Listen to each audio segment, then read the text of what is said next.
Então vamos lá, meus amores, vamos iniciar a nossa videoaula. Hoje nós vamos trabalhar com história. História com o assunto patrimônio histórico e cidadania.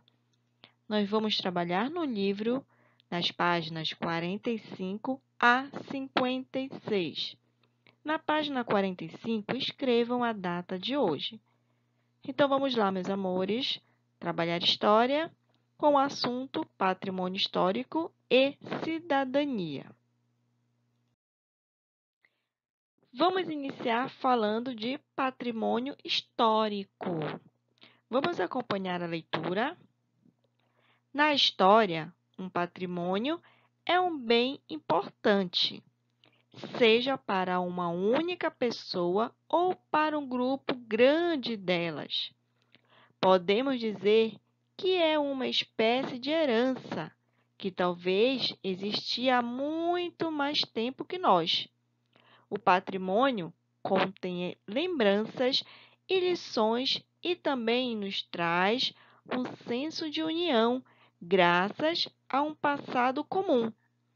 Devemos tratar o patrimônio com respeito e cuidado, pois, cedo ou tarde, da mesma forma que nos foi entregue por nossos antepassados, será a nossa vez de entregá-lo às gerações futuras. Afinal, não há como alguém receber um patrimônio que está destruído ou que nem existe mais. Todos os nossos feitos no futuro poderão ser considerados patrimônio histórico. Então, aqui não é patrimônio, nós lembramos logo de algo que nós adquirimos, de algo que nós temos, né? Um patrimônio.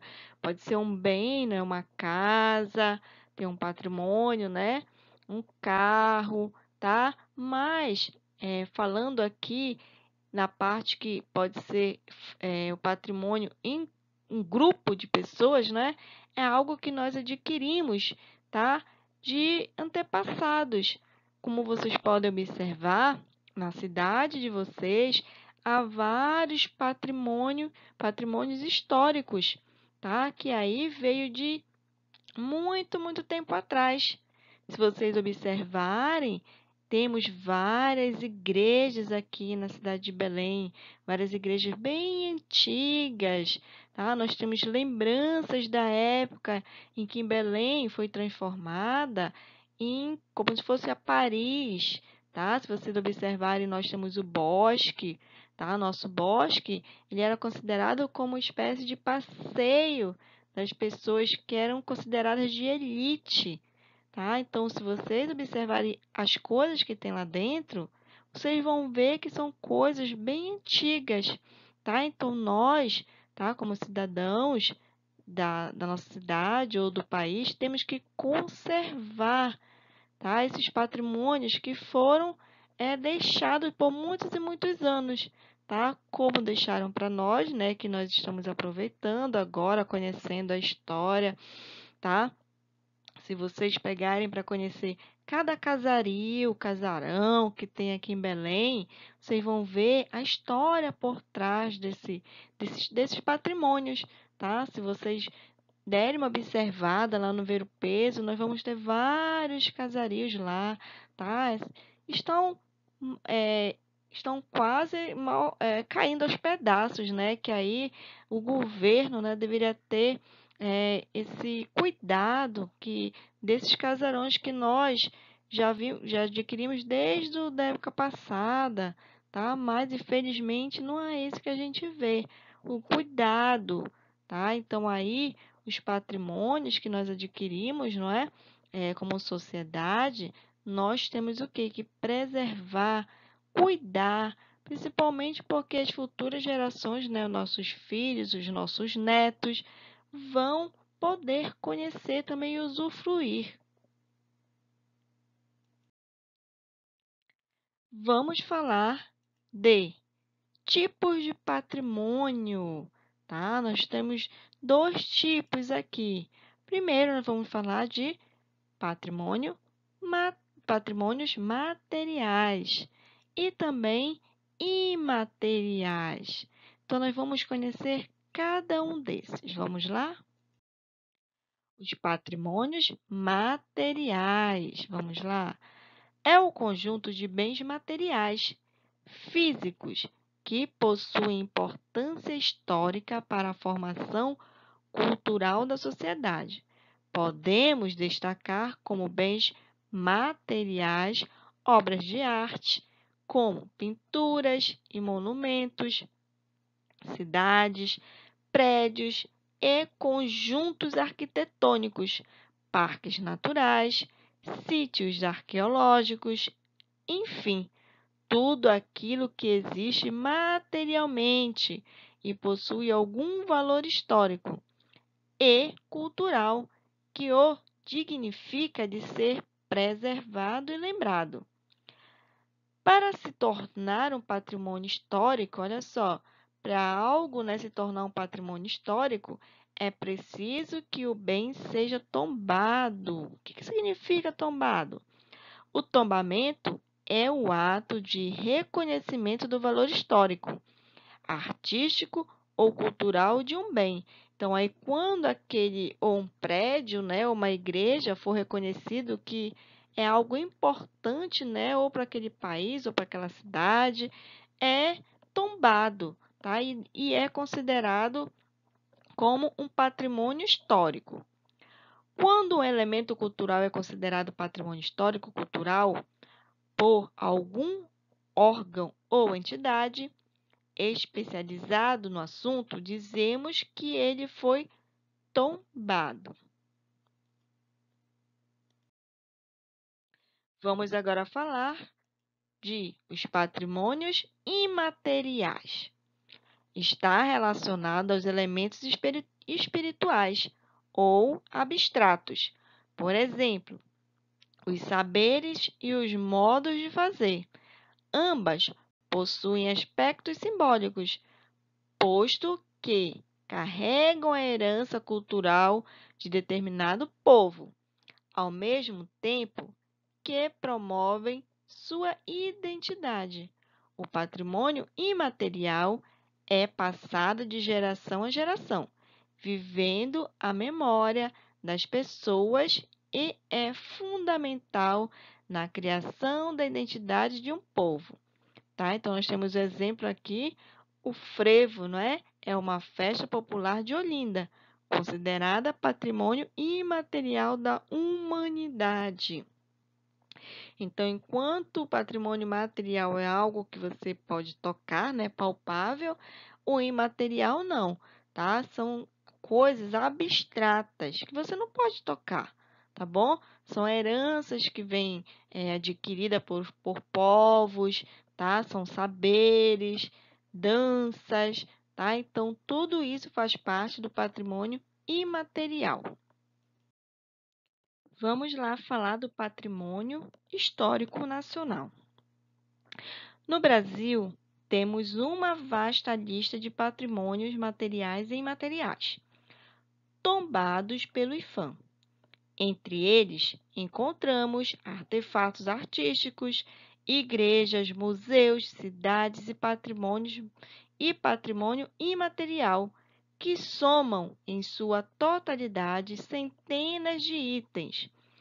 Para citar dois bons exemplos de patrimônio imaterial, temos o acarajé, parte da culinária baiana, herdeira da cultura africana, e o frevo, famosa festa tradicional pernambucana.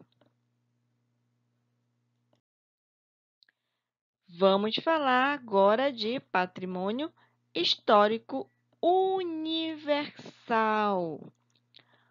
Um patrimônio da humanidade é um local considerado valioso para todo o mundo, independentemente de onde está localizado. Quem acredita o título é a Unesco, Organização das Nações Unidas para a Educação, a Ciência e Cultura. Então, nós temos aqui a Muralha da China, que é considerado patrimônio histórico universal, ou seja, não é? É validado aí em todo o mundo.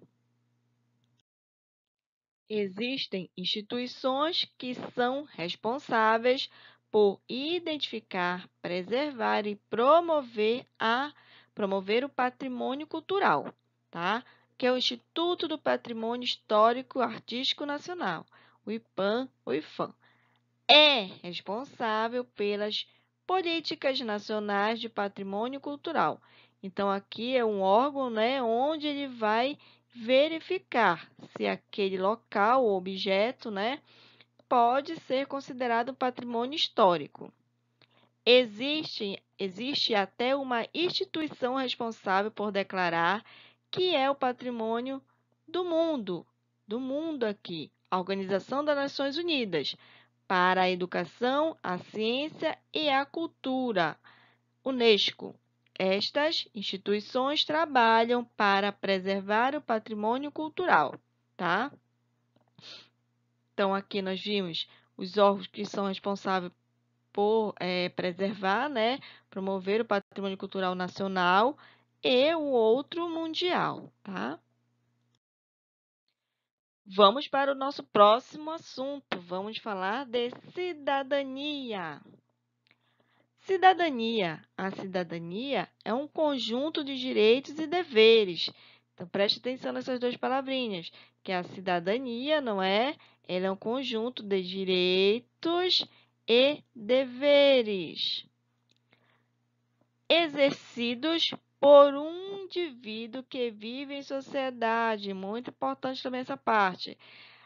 Os direitos e os deveres, né, eles são exercidos por um indivíduo, né, que vive em uma sociedade. Então, para a gente viver em uma sociedade, precisa de cidadania, né, onde vamos encontrar os direitos e os deveres. No que se refere ao seu poder e grau de intervenção no usufruto de seus espaços e na sua posição em poder nele intervir e transformá-lo. Essa expressão vem do latim civitas, que quer dizer cidade. Antigamente, cidadão era aquele que fazia parte da cidade, tendo direitos e deveres por nela habitar. Atualmente, esse conceito extrapola os limites urbanos, podendo ser compreendido no espaço rural, tá? Então, aqui, para vocês entenderem o que faz parte, né, da cidadania. Onde surgiu o termo noção de cidadania? A ideia de cidadania é muito antiga. Surgiu no século VIII a.C., na Grécia, em uma sociedade em que os homens eram considerados livres e iguais, a chamada polis grega.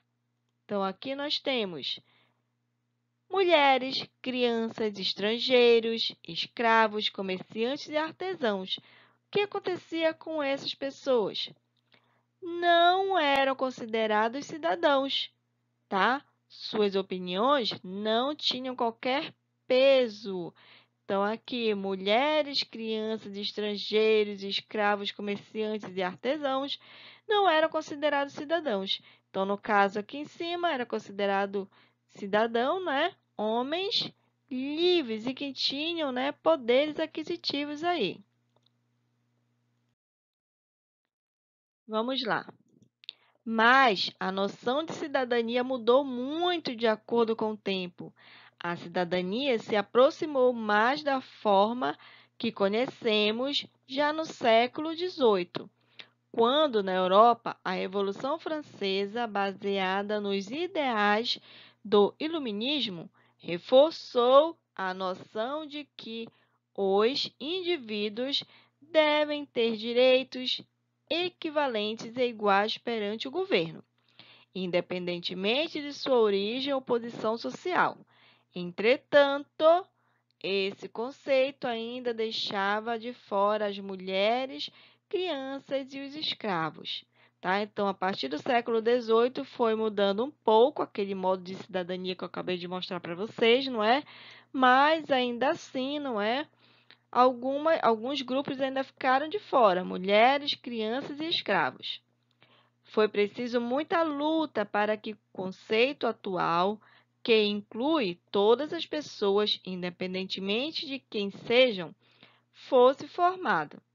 Vários movimentos sociais de trabalhadores, de mulheres e de várias minorias se formaram com o objetivo de cidadania ser plena para todos. Então, só um grupo era privilegiado, né, da cidadania. Foi um processo longo e que ainda está em movimento, visto que até hoje se faz necessário que as pessoas lutem para fazer valer os seus direitos. Vamos ver aqui as conquistas da cidadania. Aquele grupo que eu falei para vocês, né? O que eles passavam, tá? Antes de adquirir a cidadania, que eles eram excluídos, né? Os escravos, as mulheres, as crianças. O que acontecia antes? A relação de escravo, de servo, escravo e senhor. Em determinados lugares, como no Brasil, no período colonial, o escravo sequer era considerado gente, e sim uma mercadoria comercializada para ser usada como o dono quisesse. Então, aí com as mudanças, né, das conquistas da cidadania, foi mudando também essa relação. O trabalhador industrial. Os funcionários não tinham direitos trabalhistas, nem condições adequadas para exercer sua função. Também foi uma conquista que o cidadão trabalhador industrial conseguiu mudar. As mulheres, os homens podiam castigá-las e, se assim desejassem, as mulheres serviam apenas para completar a vida dos homens, cuidar do lar, dos filhos e do marido. Olha só como era a vida das mulheres também. As crianças começavam a trabalhar pesado como seus pais e levavam uma vida não muito diferente da dos adultos. Crianças também sofriam muito. Hoje em dia, a criança tem direito ao lazer, ao estudo, não é? A uma saúde adequada também. E os idosos? O direito à aposentadoria não era um direito de todos, e sim um privilégio de poucos. Aos que envelheciam, restava apenas viver das economias que fizeram durante a vida ou ser amparados por familiares. Então, também, essa parte aí já foi uma conquista. Os aposentados, os idosos, né, já conseguem receber a sua aposentadoria por direito. Cidadania hoje. Ser cidadão é ter direitos e deveres, e é ser reconhecido como um membro pleno e igual da sociedade. Já a cidadania é a conquista de tais direitos e o cumprimento dos deveres. É através da cidadania que o indivíduo pode exercer seu papel fundamental no desenvolvimento da sociedade, lutando por melhores garantias individuais e coletivas e por direitos essenciais como o direito à vida, à liberdade, à propriedade e à igualdade. Um fato marcante que elevou a cidadania ao que conhecemos hoje foi a Carta de Direitos da ONU de 1948. Nela afirma-se que todos os homens são iguais perante a lei, independentemente de raça, credo e etnia. Confere-se o direito a um salário digno, à educação, à saúde, à habitação e ao lazer. Assegura-se o direito de livre expressão, de militar em partidos políticos, sindicatos, movimentos e organizações da sociedade civil. Então, aí, não é, nossa cidadania sendo aqui reconhecida, não é, como melhores condições de vida. Sei que hoje nós não estamos vendo muito isso, né?